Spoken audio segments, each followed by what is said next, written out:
Aula 3. Erguendo as paredes de gesso. Olá, pessoal! Na aula de hoje, nós vamos começar a levantar a nossa casa de gesso. Antes, vamos fazer uma rápida revisão daquilo que vimos na aula anterior. Tá preparado? Então fique atento, pois a aula já começou. Revisão, aula 2. Conhecendo o gesso. Nós vimos na aula passada os diferentes tipos de blocos de gesso e para que servem. Também vimos que o bloco de gesso é um ótimo isolante térmico e acústico, além de proteger contra incêndios e absorver ou devolver a umidade ao ar ambiente. Conhecemos a casa de gesso e vimos como ela é mais barata que a casa de tijolos e argamassa. Ainda vimos a cola e a massa de gesso, as irmãs inseparáveis do bloco, como elas se apresentam no comércio e para que servem. Organizamos nosso material de trabalho classificando ferramentas e materiais complementares que nos ajudarão a construir a casa de gesso. Vimos que a base da casa é feita em alvenaria clássica e obedece às seguintes etapas. Inicialmente, se faz a locação do projeto com auxílio de tábuas de madeira, pregos e linha. Em seguida, é feita a escavação, obedecendo uma profundidade mínima de meio metro e largura compatível com a espessura das paredes. No fundo das cavas, foi feito o solo-cimento, que serve de apoio ao concreto magro. Acompanhamos o enchimento da contraviga. Chega a vez da alvenaria, que tem largura de uma parede e altura de acordo com o projeto. Os caixões são então aterrados com material arenoso ou argila e devidamente apiloados. Sobre a alvenaria vem o radier. Ele garante a amarração da base e serve de sustentação às paredes em gesso. O contrapiso, então, é aplicado sobre toda a área da base. A construção de casas de gesso obedece a regras definidas nas suas diversas etapas. O gesso, na forma de variados produtos como os blocos, a cola, a massa, entre outros, são materiais inspecionados e certificados pela ABNT, a Associação Brasileira de Normas Técnicas. Vários testes foram realizados com os produtos derivados da gipsita, para que se garanta um uso eficiente e seguro. O projeto que veremos a seguir foi concebido para atender uma demanda de casas de padrão popular. Seu tamanho, estrutura e acabamento são simples, com o objetivo de baratear os custos e acelerar o ritmo da construção. Para se ter uma ideia, uma casa dessas pode ser levantada por 2 profissionais experientes em apenas 15 dias. Veja mais uma vez o projeto. Trata-se de uma casa com 2 quartos, uma sala, cozinha e banheiro. Ao todo são 4 janelas e 2 portas em madeira. O teto não tem forro em gesso. A coberta é feita com estrutura em madeira e telhas cerâmicas tipo canal, como em qualquer outra casa de alvenaria. Uma pintura complementa o acabamento interno e externo. A casa fica assim, pronta para morar. Chegou a hora! A casa vai receber os blocos que formam as paredes. Elas também são chamadas de divisórias. Mas antes, é preciso marcar todas as divisórias sobre o radier que fizemos. Acompanhe na obra nossos colegas em ação. Marcação das divisórias. Então, João, por onde vamos começar? A gente vai começar a marcação pelas paredes de fora. Depois a gente marca as paredes de dentro. Não esqueça de usar o esquadro em todas as marcações. Você agora vai usar as seguintes ferramentas: linha de pedreiro, perfil 2x4 de alumínio, lápis, esquadro e trena. Marque com a linha de pedreiro cada uma das paredes, de acordo com o projeto, posicionando a linha sobre a face externa da parede.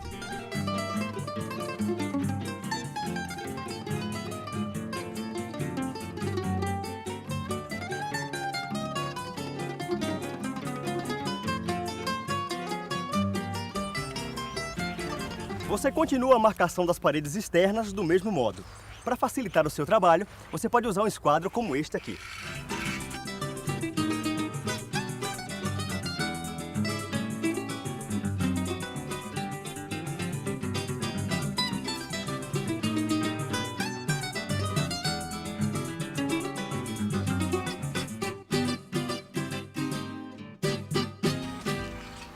Antes de marcar as paredes internas, nós vamos conferir os ângulos das paredes externas. Para isso, continuaremos a usar o esquadro, que é o nosso melhor amigo nessa fase da obra.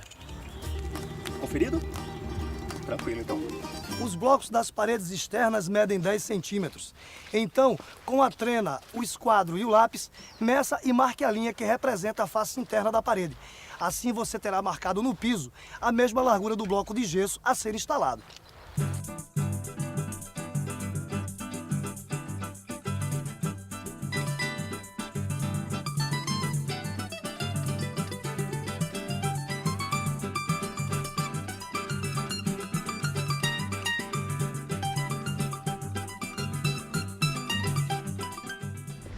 O traçado de uma divisória perpendicular algumas vezes apresenta problemas.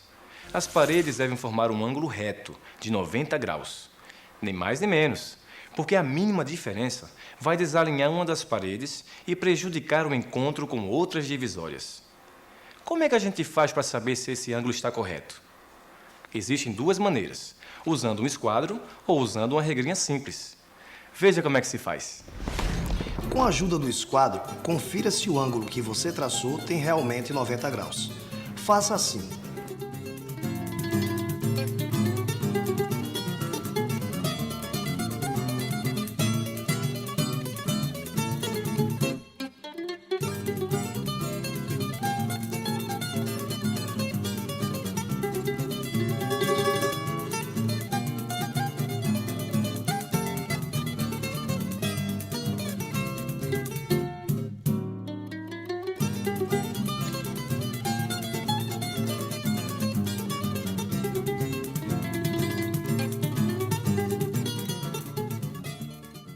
Agora veja como se marca sem o esquadro. Primeiro, trace duas linhas paralelas com uma distância de 30 centímetros entre elas.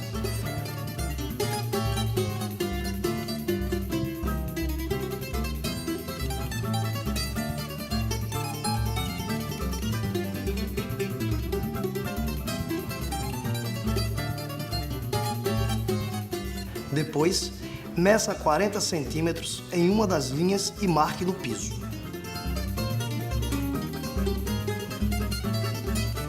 Em seguida, trace uma linha com 50 centímetros na diagonal e marque o ponto de encontro com a outra linha paralela.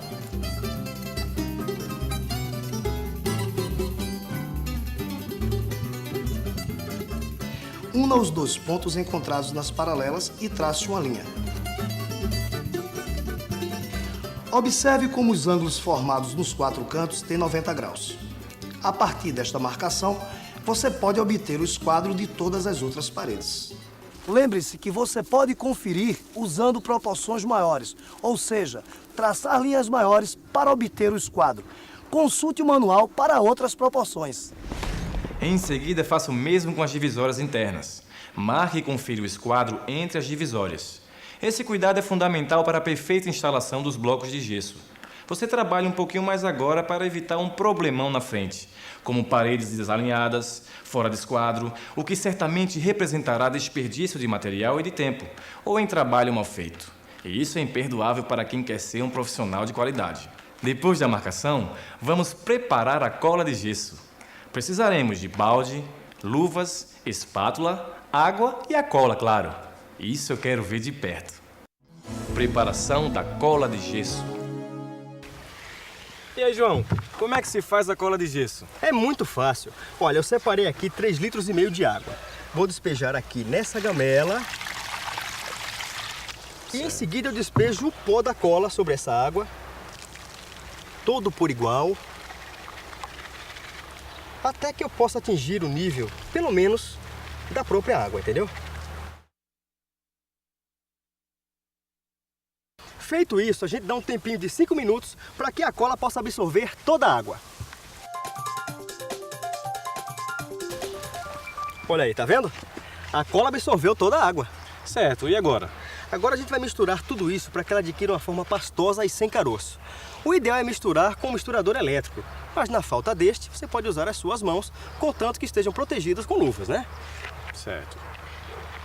Mas em quanto tempo essa cola seca? Olha, essa cola preparada dá para você usar tranquilamente por 45 minutos. E é bom avisar o pessoal que no manual tem uma relação de diferentes proporções de água e cola para que a mistura permaneça sempre correta. É isso mesmo. Com a prática, a gente vai aprender a quantidade ideal para ser usada de cola em cada etapa. Então, vamos em frente com o próximo passo. Erguendo a parede de gesso. As paredes estão marcadas e conferidas. A cola já está preparada. Vamos começar a primeira fiada de blocos. Para facilitar o trabalho, organize as ferramentas e materiais que irá precisar junto a você. Trena, linha, régua, balde com cola, pilha de blocos, serrote, etc. Com tudo à mão, não se perde tempo indo e vindo de lá para cá. Estamos prontos? Então vamos começar. A primeira coisa a fazer é fixar os blocos das extremidades da casa. Entre as linhas marcadas no piso, espalhe uma quantidade de cola suficiente para cobrir a largura de um bloco de gesso, com uma espessura pequena, sem exagero. Coloque o primeiro bloco de gesso sobre a área marcada e bata com a marreta de borracha para fixar. Lembre-se que a primeira fiada de blocos leva um bloco hidro, de cor azul, porque ele repele a água e evita infiltrações. Com a cola, fixe um bloco no outro, respeitando o esquadro.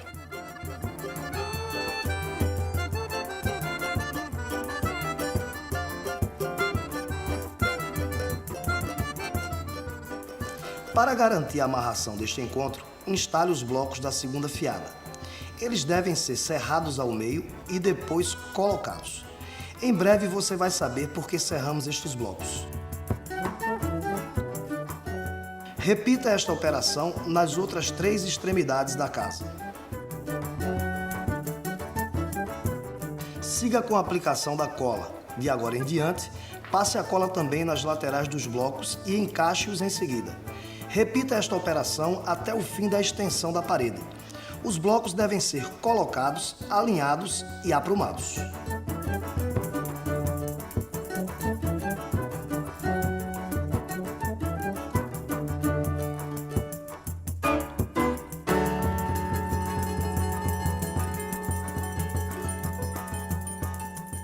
Viu como se confere o perfeito alinhamento? À medida que você vai encaixando os blocos, use uma régua de pedreiro, como esta que está aqui, encosta na parede, toda por igual, verifique se não há nenhuma folga. Depois, confira a verticalidade usando um prumo.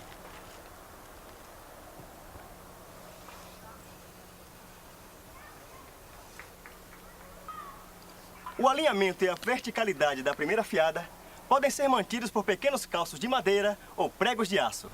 Antes de continuar com a segunda fiada, precisamos aprender como se faz a junção ou engaste das paredes que se encontram, para garantir a amarração e firmeza das mesmas. É isso que você vai conferir agora. Engastamento ou junção das divisórias de gesso. A junção entre duas divisórias também é chamada pelos técnicos de engastamento. As divisórias se encontram de duas maneiras. Dizemos que elas se encontram em forma de L ou em forma de T. Quanto às técnicas usadas, também existem duas formas: por penetração transpassante ou por penetração a meio bloco. Inicialmente, vamos realizar apenas a junção por penetração transpassante. Vem comigo. Neste ponto, nossa marcação mostra que essas paredes se encontram aqui. Esse é um tipo de junção em T. Este tipo de encontro ocorre com frequência entre as divisórias internas de uma casa ou apartamento. Existem duas maneiras de realizar a junção ou engastamento de duas paredes em T. Por enquanto, vamos ver o método de penetração transpassante. Aqui nós fizemos a primeira fiada de blocos, colando esta parede na outra. Até aqui, nada de novo, não é? Veja por que a gente chama de junção por penetração transpassante. Quando vem a segunda fiada, este bloco transpassa o bloco da outra divisória, desse jeito. Na terceira fiada, o bloco transpassante será o desta parede aqui. A cada fiada que se levanta, deve-se alternar os blocos que transpassam, formando uma trama. Veja neste esquema como funciona o encaixe das paredes pelo método de penetração transpassante. Observe a alternância dos blocos.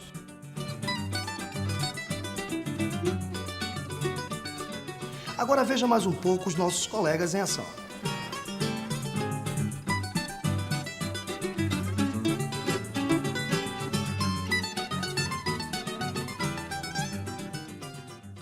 As divisórias com engaste em L são como essas aqui. Se encontram em suas extremidades, formando um L. Aqui também foi usado o método de penetração transpassante. Veja como foi feito. Execute a primeira fileira das duas divisórias. Encaixe o bloco na parede número 1, colando na parede número 2.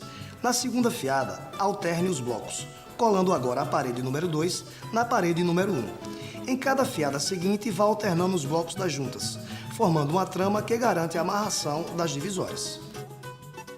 Depois de fazer a primeira fiada com os blocos hidro, de cor azul, você viu que o pessoal usou blocos standard, de cor branca.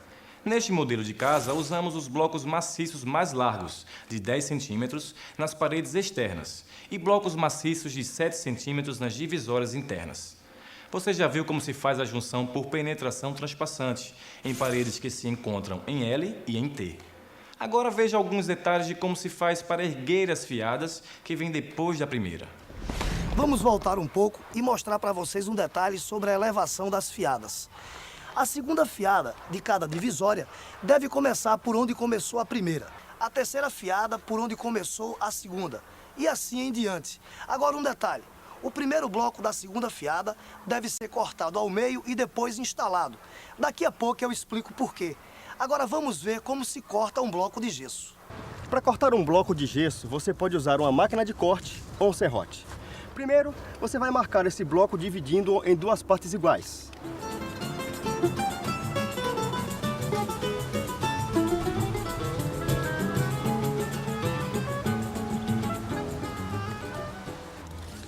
Feito isso, coloque o bloco de pé e serre-o seguindo a linha que você tracejou.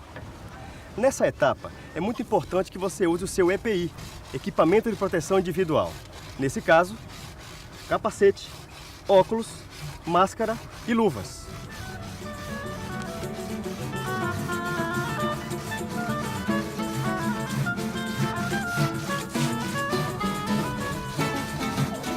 Para facilitar o seu trabalho, é melhor serrar todos os blocos necessários antes de levantar as paredes. Organize as pilhas de blocos de modo a facilitar o seu manuseio. Com o bloco cerrado, você começa a segunda fiada. E por que serramos o primeiro bloco da segunda fiada?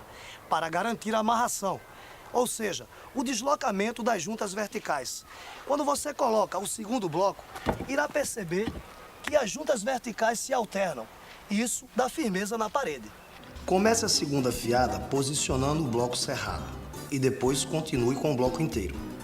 Prossiga a colocação da segunda fiada. Quando chegar à terceira fiada, continue com a alternância das juntas, ou seja, monte a terceira fileira de blocos, deslocando as juntas verticais. Use um bloco inteiro desta vez e prossiga com os outros. O deslocamento entre as linhas verticais deverá ser de, no mínimo, 3 vezes a espessura do bloco. Por exemplo, se o bloco tem 10 centímetros, desloque as linhas em 30 centímetros.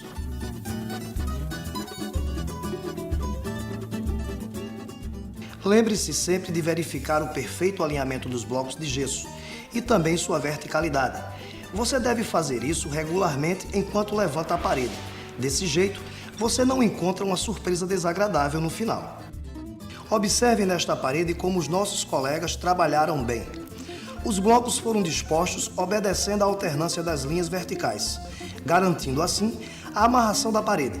Talvez você até já conheça esta técnica, pois ela também é aplicada na alvenaria de tijolos e argamassa. E aí, viu como é simples erguer uma divisória em gesso? Mesmo que jamais tenha levantado uma parede, você vai ver que a prática e o tempo vão lhe trazer segurança e rapidez na montagem dos blocos. É isso aí. E para encerrar nossa aula, antes de iniciarmos a revisão de hoje, vamos ver como se ligam as divisórias de gesso com as grades de portas em madeira. Algumas divisórias que você irá levantar terão portas. Para facilitar o seu trabalho, é melhor instalar as grades das portas ao mesmo tempo que for erguendo as fiadas de blocos. Veja como foi feito. Fixação das grades de porta em madeira. A fixação de grades de madeira com os blocos de gesso é feita com tiras de mantas fibrosas, ou seja, carpete ou alcatifa. O uso da manta fibrosa funcionará como banda resiliente, como se fosse um adesivo. Essa banda deve ter uma espessura de no mínimo 4 milímetros. Essa tira é cortada com uma largura mínima igual à largura do bloco de gesso, menos 2 centímetros. Ela é colada à grade por meio do uso de cola de neoprene, ao longo de toda a parte externa da grade. Depois, sobre a tira vem a cola de gesso e os blocos.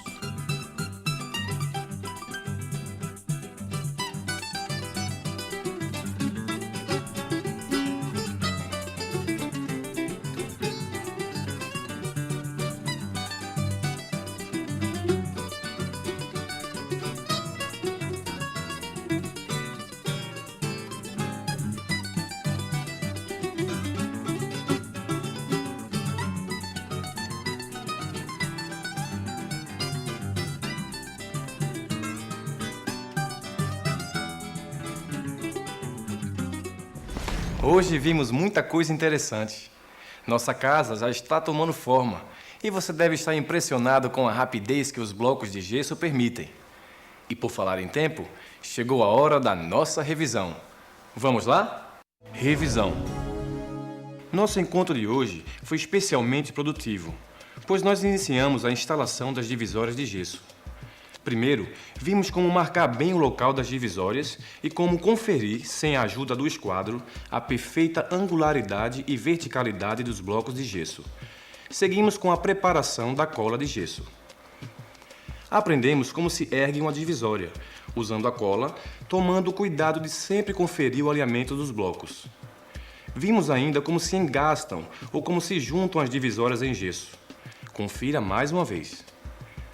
As paredes da casa popular são perpendiculares, ou seja, se encontram em forma de L ou T, formando um ângulo de 90 graus. Elas podem ser engastadas de duas maneiras. Hoje vimos como se faz o engaste por penetração transpassante. Por penetração transpassante, os blocos cortados permitem a passagem de outro bloco, formando uma trama, como se vê. A alternância deve ser respeitada. Observe como os blocos são encaixados. O último bloco da parede número 1 é colado na parede número 2, com bastante cola de gesso. Na segunda fileira, inverte-se a parede que irá colar, ou seja, a parede número 2 é colada na parede número 1. Mais uma vez, com bastante cola de gesso. Mantém-se a alternância até a última fiada. E, finalmente, vimos como se fixam as grades de portas em madeira aos blocos de gesso, com a ajuda das mantas fibrosas. Na próxima aula, a gente continua falando sobre vãos, portas e muito mais. Até lá!